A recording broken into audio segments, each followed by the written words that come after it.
Salut à tous, j'espère que vous allez bien. On se retrouve pour la première journée d'Interclub pour vous. C'est la première, pour nous c'est la deuxième, c'est juste que j'ai pas filmé la première. Bref, Sénart contre Seine-Essonne, le derby, c'est à 5-10 minutes de la maison. Donc ça veut dire grosse ambiance, ça veut dire gros bordel, ça veut dire gros match.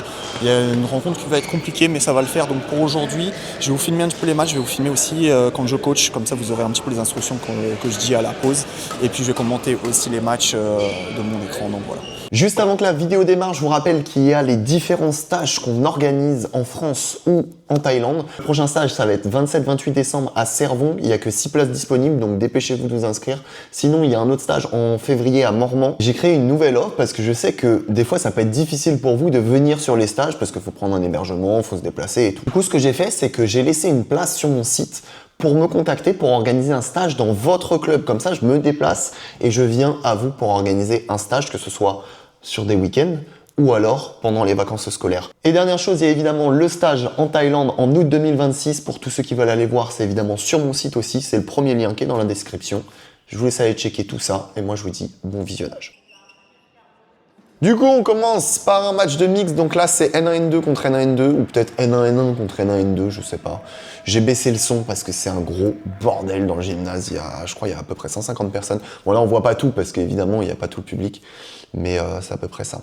Donc, on commence. Donc là, pour nous, c'est Dinesh et Moni. Donc N1-N2. Donc en face, ça va être pareil, N1-N2. Avec un droitier, un gaucher, vous avez vu. Donc qui ont vachement l'habitude. Et ce que j'ai fait là pour cette analyse, c'est que j'ai laissé le coaching à la pause à 11. Au moins comme ça vous permet de voir un petit peu ce qu'on peut dire. Ça peut vous conseiller aussi sur ce sujet-là, donc c'est toujours intéressant. Donc là, on peut voir que Dinesh, dès que ça lève, ça tape fort. Donc pour les adversaires, s'il lève, il va falloir qu'ils fassent attention parce que Dinesh, ça tape fort. Moni, ça contrôle bien, hein, filet. Ça joue à plat aussi un petit peu. Ça avance dans les volants, donc ça c'est important.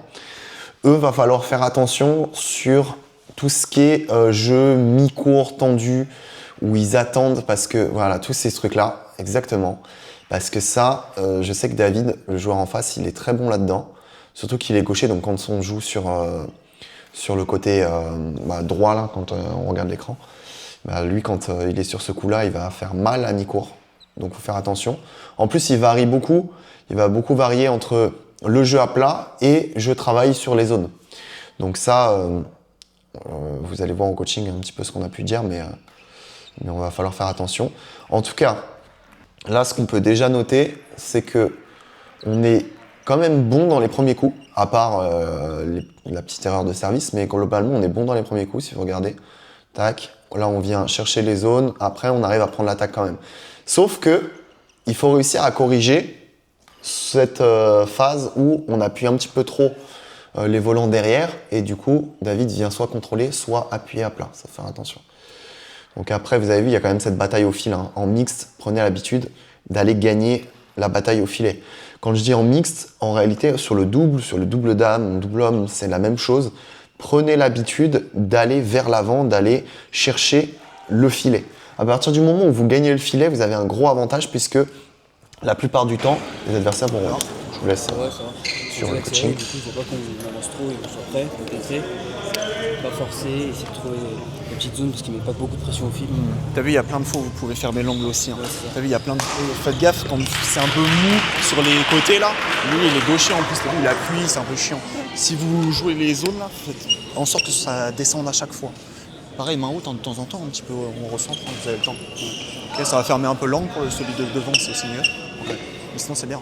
Continuez, des fois, ils veulent forcer les frappes et tout. Pas obligé de précipiter, de temps en temps, un petit peu de patience, ça fait du bien. Ok ? Allez.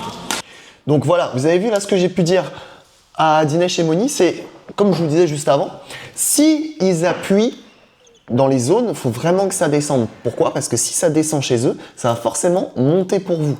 Donc ça, très important. Surtout sur ce genre d'adversaire où vraiment ils jouent bien, ils ont des points forts sur semi-court. Donc vraiment, si ils jouent les zones de divorce, il faut que ça descende. S'ils jouent à plat, il faut faire en sorte que ça descende aussi. Ou alors, recentrer un petit peu les frappes. Parce que vous avez vu, il y a beaucoup de jeux sur les côtés. Sauf que, à force de jouer sur les côtés, en fait, ça va ouvrir vachement l'angle. Quand ça ouvre l'angle, eh bien, le terrain est un peu plus grand. Enfin, en réalité, il fait la même taille, mais vous avez compris. C'est juste qu'on a l'impression qu'il est plus grand parce que les trajectoires sont plus difficiles à avoir. Donc, il faut faire attention à ça. Donc, vraiment, pour ce genre d'adversaire-là, essayez de fermer l'angle. En plus, c'est droitier-gaucher, donc que ce soit sur des descentes de volant, pour que ça revienne un petit peu plus pour le partenaire devant ou la partenaire de devant. Et sur le jeu à mi-court aussi, pareil sur les premiers coups, très important. Là, je parle sur ce match-là, ça ne veut pas dire qu'il faut le faire tout le temps, mais utilisez ça aussi dans votre panel de frappe. Quand vous pouvez, vous descendez les volants, centre, vous appuyez centre. Là, vous avez vu, là c'est très bien ce qu'il a fait Dinesh. Il a fait zone de divorce, ça descend. À partir du moment où ça descend, eh bien, forcément, déjà ils ont moins de temps pour voir arriver la trajectoire. Et en plus, ils vont un petit peu se gêner. Et comme je vous disais tout à l'heure, leur trajectoire va forcément monter. Donc ça, c'est très bien.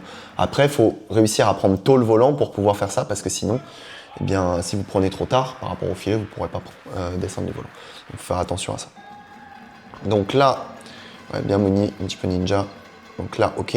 On ferme le jeu, on garde l'attaque, ça c'est bien, on fait bouger devant. On joue un petit peu plus au centre, voilà. On contrôle. Ok, ah, très bien. Et ya. Ok, et après, voilà, il finit par cette trajectoire descendante dans les zones qui est fait très mal. Donc là, pas le choix, on relève. Ça aussi, prenez l'habitude, à partir du moment où vous êtes sous le filet, vous êtes obligé de relever. J'en vois beaucoup, à partir du moment où ils sont sous le filet, ils vont chercher à jouer au filet. Non, ça vous pouvez pas parce qu'il y a un adversaire qui est devant qui va vous killer la tronche, donc ça c'est mort. Hein. À partir du moment où vous êtes main basse, eh bien vous relevez. Hein. Main basse filet, hop, vous n'avez pas le choix, vous relevez. Donc là, vous avez vu, Dinesh et Moni ont gagné le premier set. Je sais plus 15 ou 16, j'ai plus le score exact, mais en gros, c'est ça. Donc là, le coaching était un petit peu similaire. Hein. Je vous ai pas mis le coaching à 21, mais c'est un peu similaire. Donc là, j'aurais bien dit, voilà, sur les premières frappes, de vraiment mettre la pression sur elle, parce que Emma, la fille en face, vous avez remarqué, elle serre très vite. Et du coup, Dinesh, je pense qu'il pouvait accentuer un petit peu plus cette pression au fil quand elle servait. Donc regardez là, voilà, tac, vous avez vu, même si elle sert correctement, elle fait quand même des erreurs de service de temps en temps. Donc c'est pour ça qu'il faut accentuer. Quand vous voyez que les adversaires en face paniquent sur le service, eh ben, n'hésitez pas à accentuer la pression en plus. Vous mettez la main, vous vous collez un peu plus à la ligne, hop, vous mettez la raquette, vous mettez une grosse pression et vous allez voir qu'il va y avoir beaucoup plus de fautes de service puisque en réalité, le service, ça se joue énormément. Voilà, vous avez vu là. Bon, là, il aurait pu marquer le point. Hein. C'est dommage, là, il a été un peu surpris, mais il aurait pu marquer le point. Vous avez vu, le service était super haut. Parce que comme je vous disais, voilà, le service, ça se joue énormément dans la tête. C'est ok, il y a la capacité technique. Donc, comme moi, j'enseigne aux gens, je leur dis juste, ok, vous inclinez le bouchon vers vous, vous faites juste un mouvement d'avant-bras et vous visez la bande du filet. Ok, juste vous faites tac. Tac, c'est tout. Après, ça va se jouer énormément dans la tête. Si vous n'avez pas confiance en votre service, vous pouvez être sûr que vous allez faire des fautes tout le temps, souvent, alors que même si vous avez une bonne technique en réalité. Donc c'est vraiment la technique, mais beaucoup le mental sur le service. Donc c'est pour ça que je leur disais tout à l'heure, vraiment accentuer cette pression. Et quand vous faites des retours, soit retour en zone, soit retour fort au corps. Donc ça peut être retour fort au corps au filet, enfin au filet sur la première personne, sur la personne de devant, ou alors retour fort sur la personne de derrière. Mais il faut vraiment que ça ferme l'angle. Parce que quand ça ouvre l'angle dès le premier, bah, David, il est bon là-dedans, quoi. Donc là, tac, ok, on reprend l'attaque, on reprend à partir du fil, hein, encore une fois. Il est patient. Bon, là, il fait un petit truc un peu bizarre. Ouais. Il a fait l'amorti suivi de Mathieu Ongloff, pour ceux qui ont la ref.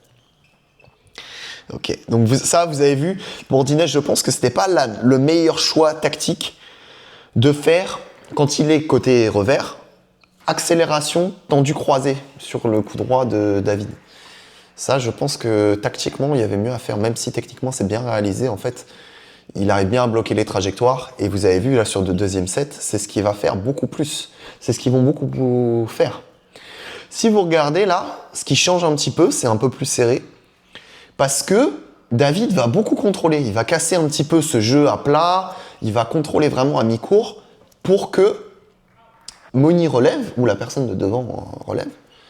Et vous avez vu, ça marche. Et là, il vient contrôler. Donc du coup, nous, on est obligé de relever. Et dans ce cas, ils ont plus l'attaque. Bon, là, ils ont fait une bande. Bon, ça arrive. Mais ça va être un petit peu plus leur tactique. Vous avez vu, derrière, il fait que contrôler. David fait que, tiens, je contrôle les zones, je contrôle les zones. Et nous, on est obligé un petit peu plus de relever. Donc ça, il va falloir vraiment le corriger, ce que je vais leur dire à 11, parce que ils l'ont beaucoup plus fait. Ok. Pensez à varier un Je petit vais peu les écouter. retours. À chaque fois, tu vois, c'est fort sur lui et lui, il distribue dans les zones et ils ont plus fait ça. Donc c'est pour ça que vous avez perdu un peu plus l'attaque là. C'est parce que lui, derrière, il est bien en place. Après, il joue les zones sans forcer. Après, vous forcez un petit peu, vous appuyez. Continuez de jouer les zones. Moni, quand tu ramènes au fil, c'est pas forcément bande. Hein. T'as vu, tu peux jouer un petit peu avec elle. Une des services, elle va vouloir prendre la bande. Oui, voilà, Okay. c'est ça. Et juste, tu fais des trucs simples, juste prendre le fil, juste Ouais. de son fil, et elle est là, elle panique et Elle va paniquer, elle va. et à la limite, elle passe derrière toi et moi je suis là. Ok. Donc pensez à ça. On contrôle les zones. Quand tu peux avancer, tu avances. Et après, varier un peu les retours. À chaque fois, c'est retour au corps, faites gaffe. Ok. Donc, je suis content parce qu'en plus, je découvre en même temps la vidéo parce que je l'avais pas revue. Bon, j'ai juste fait le montage vite fait, mais j'avais pas trop revu. Et en fait, ce que je leur dis à la pause, c'est ce que je pense aussi là, donc c'est intéressant. Et juste, ouais, varier un petit peu les retours, ça c'est intéressant parce que ça a beaucoup fait retour au corps. Donc là, si vous faites un retour qui marche, bah, vous pouvez faire toujours la même chose, il n'y a pas de débat là-dessus. Mais par contre, si les adversaires s'y attendent, il faut faire un peu de variation. Donc là, c'est pour ça, je leur conseille soit retour fort au corps, soit on contrôle dans les zones. Ça, très intéressant. Ok. Là, je vous avais vu là en face, ça, j'avais pas remarqué, mais ils varient un petit peu plus les services. Ils vont servir un petit peu plus en 3 là. Donc en 3, c'est le service sur un court extérieur. Vous avez vu, ils vont beaucoup accentuer ce service-là là, depuis le retour à la pause. Donc je pense que ils ont dû changer ça, ils ont dû avoir un truc comme ça. Je sais pas pourquoi d'ailleurs, parce que ça ouvre un peu plus l'angle. Et nous, en tout cas, voilà, ce que je disais à Moni, c'est que dès qu'elle peut, elle tape, elle avance. On va chercher le fil. Et après, si ça passe derrière elle, Dinesh, il est là. Dinesh, il est là, il contrôle. Et vraiment accentuer ce contrôle, par contre, parce que il l'a trop fait. Le taper à plat, là, retour. Vous avez vu encore une fois, hein, beaucoup de services en 3 pour eux.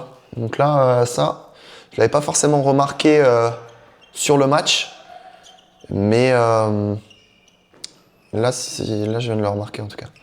Donc là, vous avez vu Dinesh, dès qu'il appuie, maintenant il a vu que David contrôlait beaucoup quand Dinesh appuyait à plat. Donc ce qui fait qu'il appuie, il avance beaucoup pour mettre la pression pour aller chercher le fil. Donc ça, c'est très intéressant aussi. Hein.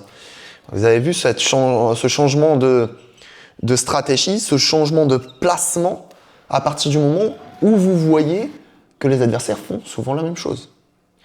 Toujours, on s'adapte par rapport à l'adversaire. On ne fait pas des choses théoriques, en fait. C'est que de la pratique. En théorie, vous allez vous dire, ok, bah, je m'entraîne à faire fond court, mi-court, donc je reste à mi-court. Mais si vous voyez que dès que vous tapez à mi-court, l'adversaire va jouer là, il va jouer devant, bah, vous avez le droit de taper à mi-court, avancer. Ok, c'est pas interdit. Hein. Vous avez évidemment des situations théoriques. Attendez, je vais vous laisser sur l'ambiance parce que là, elle est pas mal. C'est un gros bordel dans le gymnase. Bon, là, vous vous rendez un peu plus compte des 150 personnes. Mais c'était vraiment un gros bordel. Et rien d'universel dans les trucs. Hein. Vous avez vu, à partir du moment où vous voyez des choses que les adversaires font, vous avez le droit de vous déplacer en fonction de ça. Hein. C'est pas que du shadow comme vous avez l'habitude de faire à l'entraînement. Okay, les placements vont varier, les frappes vont varier par rapport aux adversaires, et ce qui marche, on continue. Ce qui marche pas, on change. Très important. Donc là, vous avez vu, c'est chaud, là, 18 égales. Là, on essaie de garder un maximum l'attaque. Il faut essayer d'un petit peu moins croiser quand même, parce que là, il y a beaucoup d'ouverture du terrain. Ok, voilà. Et ça lève, on est obligé. Ils prennent l'attaque, on défend tranquille. Oh, et ça finit sur une bande. Hey. Ok, 19-18. Ok, on appuie. Il faut faire gaffe, c'était pas là forcément la bonne zone sur le retour de service. Ah non, il y avait 20-19. Okay. Enfin, il y avait 19 égales, même 20-19. Ok, donc là, ils ont un volant de 7. Ok, on prend le fil, ça c'est bien. Et là, derrière, il y a de la place. Voilà, ça c'est bien, ça part du bloc de Moni. Vraiment chercher le fil, d'aller la battre là-dessus. Et après, derrière, voilà. Derrière, ça crée beaucoup d'ouverture à partir du moment où vous fermez l'angle ou à partir du moment où vous prenez l'attaque. Et... Oh, ça défend, ça défend. Et... Ça défend encore. Ça défend toujours. Un mur, ça plonge. Et ça foire la défense. Ah, c'est dommage ça. Ok, dégagement, défense, défense. Oh là là, écran noir. Et finition. Ok, nickel. Donc là, match point. Service long. Ok, ça prend le fil, donc ça c'est bien. Vous avez vu, il y a beaucoup de place, donc ça prend l'attaque. On tape en avançant. On tape. Et ok, ça passe. Donc victoire de Moni et Dinesh en 2-7. On passe sur le simple. Donc le simple de Lucas, donc vous avez vu là, c'est deux choses totalement différentes. Hein. Tactiquement, simple et mixte, hein, c'est un peu différent. Alors là, on a deux joueurs N2. Donc Lucas, que vous connaissez parce que vous avez déjà vu sur les vidéos de l'année dernière. Et un joueur N2 en face qui s'appelle Antoine, qui a un profil de jeu un petit peu rameur. C'est-à-dire qu'il va pas avoir un gros smash, tu vois, ça va pas être smash et suit dans tous les sens. Mais par contre, il va être patient. Physiquement, il va bien tenir. Il va avoir des bonnes trajectoires. Donc en fait, de jeu avec Lucas, ça va être un petit peu similaire. Parce que Lucas, bon, il avait quelques coups forts en attaque. Genre les sticks, les slices. C'est des coups qui lui permettent de marquer les points. Mais globalement, ça reste un joueur patient qui essaie de prendre la bande et par contre qui va faire dégagement, qui va faire un petit peu tout ça. Ben voilà, il suffit de dire ça pour que ça arrive. Donc en fait, on a des jeux un petit peu similaires en réalité. La question c'est qui va faire le mieux, qui va faire le plus longtemps et qui va réussir à marquer les points quand même, parce que c'est aussi ça le but. Est-ce que là, avec deux profils comme ça, est-ce que les joueurs vont marquer les points ou est-ce que les joueurs vont plutôt attendre la faute de l'adversaire? Donc là, on peut remarquer déjà 6-3. Donc 6-3, donc Lucas, il est patient, mais il fait un peu plus de fautes. Donc c'est ce qu'on disait. Hein. À partir du moment où vous faites des fautes, bah, vous perdez les points. Je vous apprends rien. Mais du coup, ça revient un petit peu, 4-6. Alors, ça c'est bien. Vous avez vu, ça c'est un point fort de Lucas. Quand les adversaires lobent dans le rythme de Lucas, eh bien ça va faire 1-2 smash ou 1-2 stick. Et ça, il marque les points là-dessus. Alors, tac, vous avez vu, hop, dégagement. Donc la petite faute d'attaque pour Antoine. Ça fait la différence, hein, 6-6. Ok. Ça stick. Ça prend le fil et ça relève, on est obligé. Ok, ça sort. Donc vous avez vu hein, un petit peu d'observation quand même au début, mais globalement le jeu reste assez patient, on fait bouger, on ramène au filet, on prend l'attaque, quand on n'est pas sur un grand lob, et puis voilà. C'est que ça, hein. Ça va faire que ça tout le match hein, de toute façon. J'ai l'impression que c'est qui va faire le moins de fautes, qui va être le plus précis sur ses trajectoires, parce que là, quand je dis ça, c'est pas péjoratif, quand je dis que les adversaires font pas smash et suit ou quoi, ils sont patients, c'est très bien. Mais si vous regardez les trajectoires, elles sont bonnes. Quand ils font un gros lob, bah, c'est toujours pour faire reculer, c'est toujours dans le couloir du fond. Voilà, c'est très bien joué de la part d'Antoine, il a fait un gros dégagement offensif bien fixé, c'est-à-dire qu'on n'a pas vu qu'il allait faire un dégagement et hop, au dernier moment il l'a fixé, donc ça c'est très intéressant. Mais vous avez vu, les trajectoires sont bonnes. Hein. À chaque fois, ça se rapproche de la bande du filet quand ça arrive au fil. Là, le reverse, il est propre, ça prend la bande. C'est mieux là sur la deuxième partie. Sur les consignes. Lui, tu as toujours des Qu'est-ce que je trajectoires un dis petit peu appuyées, c'est bien. Par contre, il faut toujours... Tu peux varier les hauteurs sur tes lobes, mais toujours avec une bonne longueur. Hein. Et tu peux... Il fait de la relance. Mais oui, il fait de la relance. Mais toi, là, c'est mieux. Il fait mieux. De temps en temps, tu lobes au centre aussi hein, pour fermer l'angle. Tu vois, il va forcer ses frappes. Après, quand tu es contrôle là-bas, tu peux continuer, tu contrôles, un petit dégagement de temps en temps. Après, quand tu en avances, voilà, tu varies. Stick, smash. Au début, au moment, tu faisais des trucs un peu mou, le mec il te rentrait dedans. Alors que quand t'as glissé les coups, t'as mis le poids, les trucs, juste il descend, mais avec du poids, il va rien faire, il va juste continuer sa relance, et là tu fais Tu vois, ça va rester sur un truc neutre à chaque fois, donc reste sur des trucs neutres. Et par contre, quand tu veux, tu changes le rythme et après tu vas. Ouais, c'est ça. Mais là, c'est mieux. Là, c'est bon. Ok, donc en gros, ce que je lui disais, c'est que au départ, il faisait des fautes, Lucas. Là, on l'a tous vu. Mais après, c'était beaucoup mieux. Après, il faisait une meilleure relance que Antoine. Donc, ce qu'il faut retenir là sur le coaching, pour ceux qui n'ont pas compris, c'est qu'en fait, ça va se passer en plusieurs phases. Il y a une phase où en fait, quand ça fait de la relance et vous pouvez pas trop attaquer, ben en fait, ça va être des phases où vous êtes dans des situations un petit peu neutres. Tout le monde, enfin personne ne peut trop attaquer, mais il faut avoir des bonnes trajectoires avec du poids et de la vitesse pour pas que l'adversaire, lui, puisse attaquer. Vous n'allez pas pouvoir reprendre l'attaque sur des phases neutres comme ça.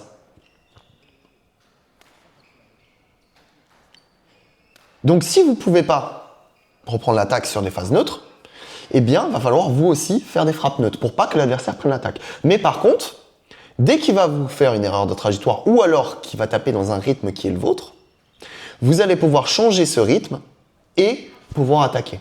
Donc, en gros, ce que je veux dire, c'est que vous faites des trajectoires neutres à partir du moment où l'adversaire relève et vous donne l'attaque. Là, par contre, vous allez devoir changer le rythme et faire une frappe qui fait mal. À savoir, pour Lucas, parce qu'on parle toujours d'individualisation, donc pour Lucas, ça va être des sticks ou des smash. Il ne va pas être forcément hyper impressionnant quand il va faire des amortis mous ou quoi, donc ça va être plutôt ces coups forts-là. Donc il va devoir les utiliser. Mais sinon, il reste sur des trajectoires neutres. Toujours neutres pour pas que l'adversaire prenne l'attaque. Et si vraiment il donne l'attaque parce qu'il est dans la merde, bonne longueur. Bonne longueur, pourquoi pas au centre. Au centre, ça permet de fermer l'angle. Quand je dis au centre, ça reste dans le couloir du fond, mais c'est pas au milieu du terrain. Mais par contre, on ferme l'angle. Ça permet aussi, c'est sous-coté dans les bas niveaux parce que vous voulez vraiment faire les 4 coins. Mais faire les 4 coins, si vous remarquez, les adversaires ont vachement l'habitude de faire les 4 coins dans les déplacements. Le fait de faire des beaux lobes au centre, ça va fermer un petit peu l'angle et ça va aussi vous permettre d'être mieux pour le coup d'après. Hein. C'est toujours pareil. Hein. À partir du moment où vous trouvez des zones qui sont un peu plus embêtantes pour les adversaires, faites-le. Hein.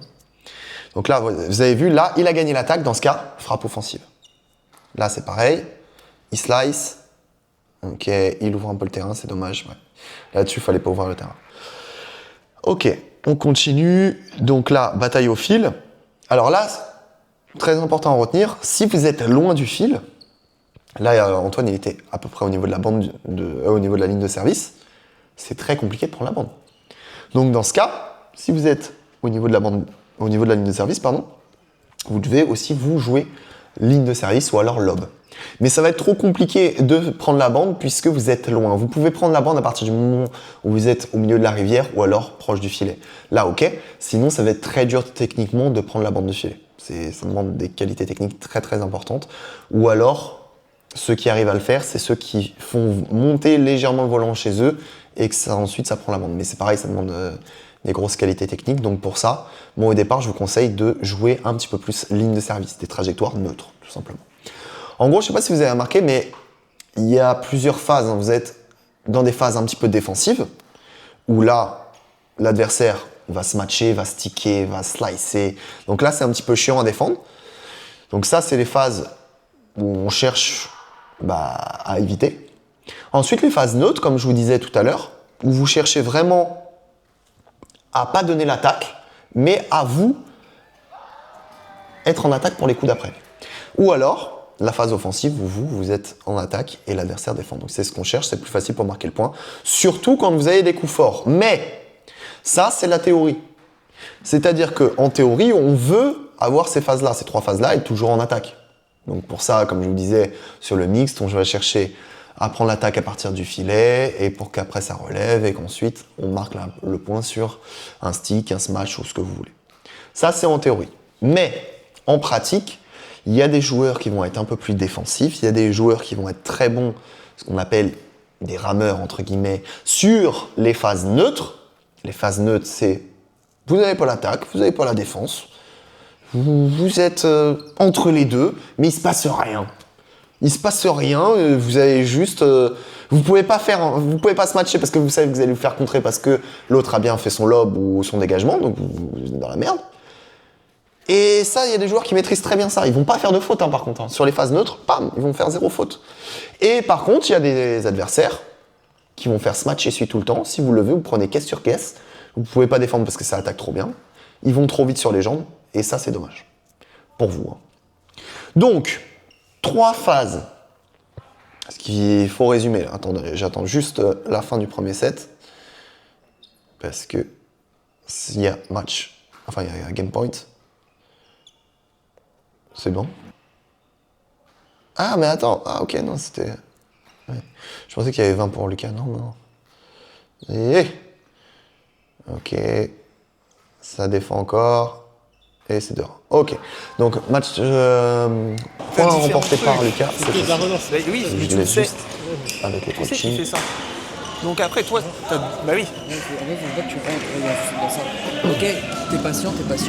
Ok, tu peux faire des dégagements physiques, ça marche bien. Tu crées le décalage, mais parfois, regarde, tu crées le décalage, et après alors que quand tu crées, ok, là tu vas, t'accélères un peu, et là tu termines. En fait, tu sais que tu vas avoir des coups neutres à chaque fois, mais par contre, il faut que tu changes le rythme. Donc soit sur des points, soit sur des séquences de jeu. Trop souvent, tu restes trop dans la relance. T'arrives à créer le décalage, mais là, il faut que tu ok, là je crée le décalage, et là je le rends dedans. Et tu vois, c'est pareil au filet. Tu vois, là, en fond de cours, reste bien relâché, donc stick, smash, ok. Au filet, plein de fois, tu peux arriver, première intention, spin. Plutôt que vouloir toujours faire tac, tac, tac, tu vois. Plus le temps. Si tu veux que ça fonctionne, la deuxième intention, faut que tu maîtrises première.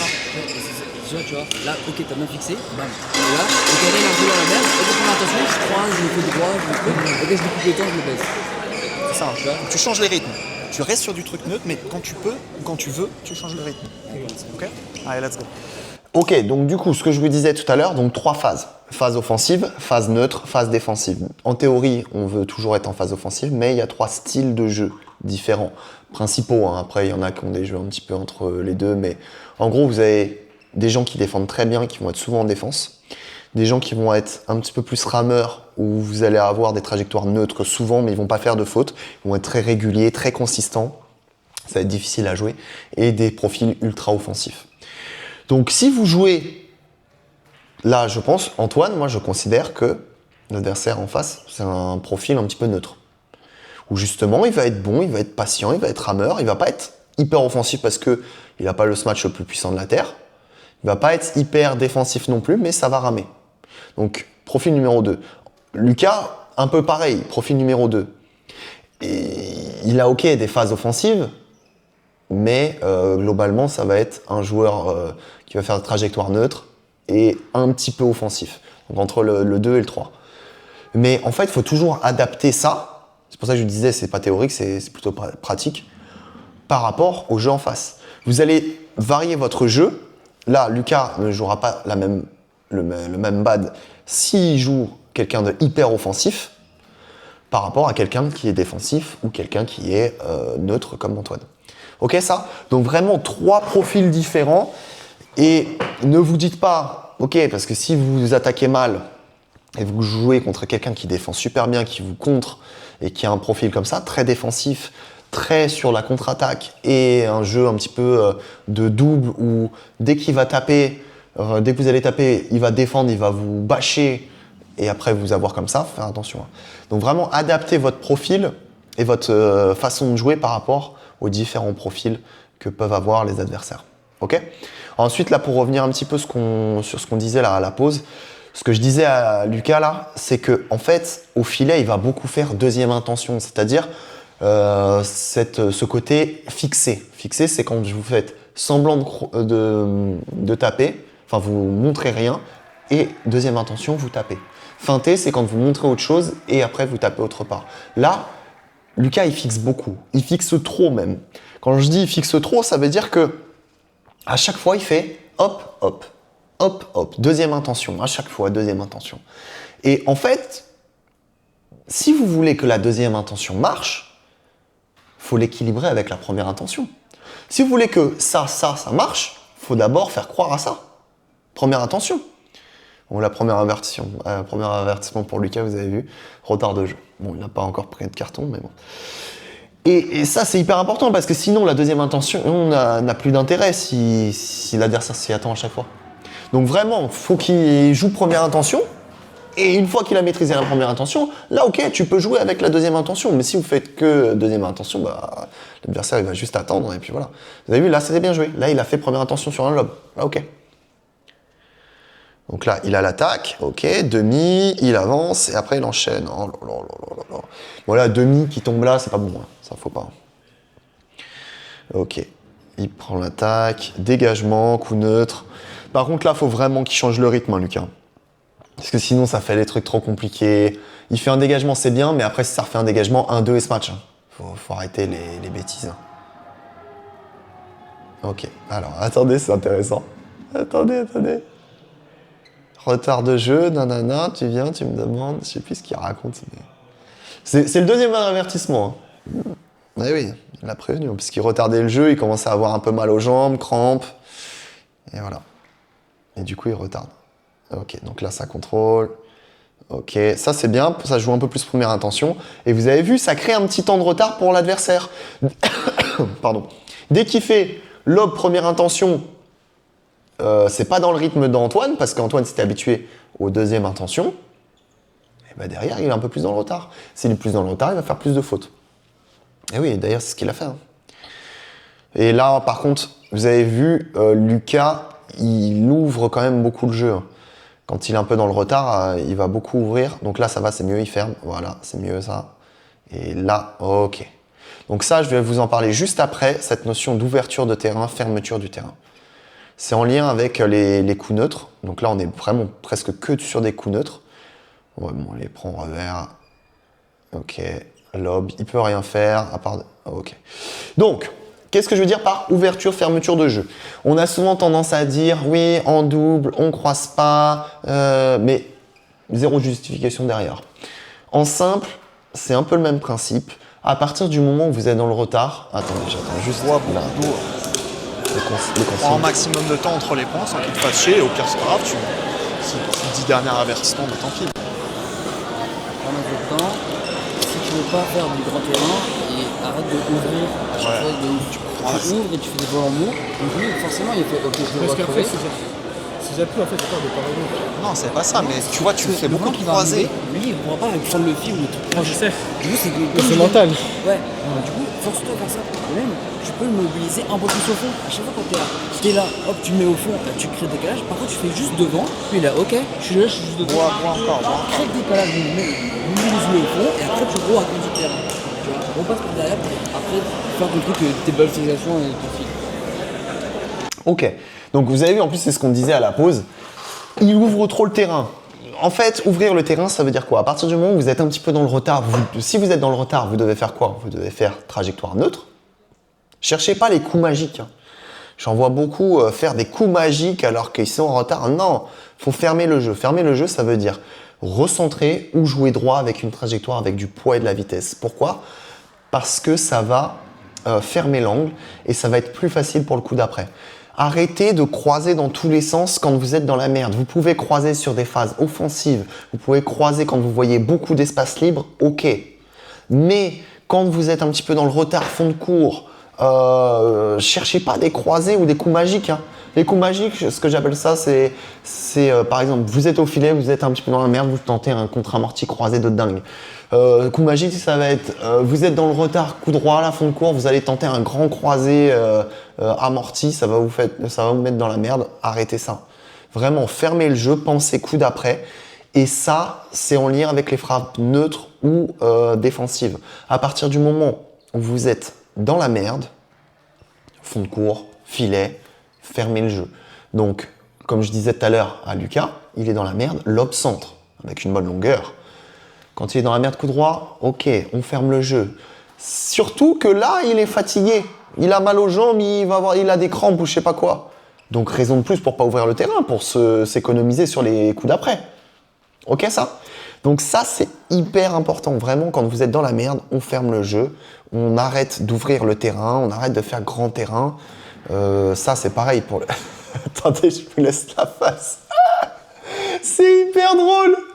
Il dit, Lucas, j'ai de la buée sur mes lunettes, du coup, j'ai besoin d'aller essuyer. L'arbitre, il lui dit, non, t'y vas pas. Il y va quand même. Bah, viens, Lucas. Tiens, carton jaune. Allez, bim, carton jaune. Ah la vache, c'est tellement drôle le bat quand il y a des cartons, putain. Carton jaune, ni l'ami. Je sais même pas ce que ça fait encore aujourd'hui. Bon bref, arrêtez d'ouvrir le terrain, vous avez vu, prenez des cartons jaunes après parce que vous avez des crampes. Ça sert à rien. En phase défensive, par contre, En défense, si vous voyez que l'adversaire il se match droit, donc il est côté coup droit par exemple, privilégiez l'espace libre, c'est comme je vous disais tout à l'heure. Si vous voyez beaucoup d'espace libre sur les phases défensives, vous pouvez faire défense courte croisée sur les smash droits et défense courte droite du coup sur les smash croisés, mais dans le but d'aller provoquer cet espace libre pour la personne qui attaque. Oh là là, ça y est, ça simule, ça fait des grands... J'ai mal, j'ai besoin d'un GIA, j'ai besoin de sucre. Oh là là là là. Bon, je vous ai passé les détails hein, parce que ça prenait un quart d'heure là pour se remettre en forme. Laisse tomber. D'ailleurs, vous savez que la crampe n'est pas considérée comme une blessure, ce qui veut dire que vous n'avez pas le droit d'arrêter le jeu sur des crampes. Enfin, vous pouvez le faire une fois, mais au bout de 2 fois, vous devez soit continuer, soit arrêter le match. Donc c'est bon à savoir, mais voilà. Donc voilà pour ces notions-là, ouverture, fermeture de jeu, les notions aussi de 3 profils différents et 3 situations de jeu différentes, les phases offensives, les phases défensives, les phases neutres. Il y a beaucoup d'entraîneurs qui parlent de situations favorables, situations neutres et situations défavorables. C'est un peu le même principe, mais ça c'est fédéral, hein. Moi, je l'ai adapté parce que je trouve que le côté tactique n'est pas assez mis en avant sur ce genre de tableau. Et j'ai envie quand même que les gens comprennent que c'est toujours à adapter en fonction des adversaires. Même si la plupart du temps, avoir l'attaque est bénéfique puisque vous allez marquer la plupart du temps des points comme ça, mais il faut quand même savoir qu'il y a des profils différents qui marquent les points de d'autres façons. Et pour ces joueurs-là, ça marche pas. Si vous avez des mêmes classements, des joueurs qui vont vous bouffer sur des jeux à plat, il y a des joueurs qui vont vous bouffer sur le jeu à plat, eh bien, vous ne pouvez pas être dans des situations neutres. Une situation neutre va être une situation défavorable. Parce que si vous jouez à plat, on n'est pas dans des situations neutres, qui en théorie dit ça. C'est pour ça qu'il faut toujours adapter par rapport aux adversaires. Il ne faut pas regarder juste le tableau comme ça, brut de décoffrage, en disant « Ok, je suis dans des bonnes conditions parce que je suis main haute ».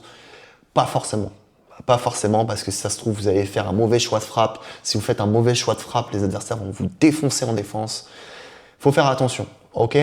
Donc, j'espère que cette vidéo vous a plu. N'oubliez pas, pour tous ceux qui veulent réserver des stages, que ce soit le stage en France, à Cervon, à Mormant, si vous voulez organiser votre propre stage, vous avez tout le formulaire sur mon site internet. Sur le site internet, il y a aussi tout ce qui est stage en Thaïlande. N'hésitez pas à aller checker les infos. C'est le premier lien en description. Moi, je vous dis à très vite pour une nouvelle vidéo. Salut à tous.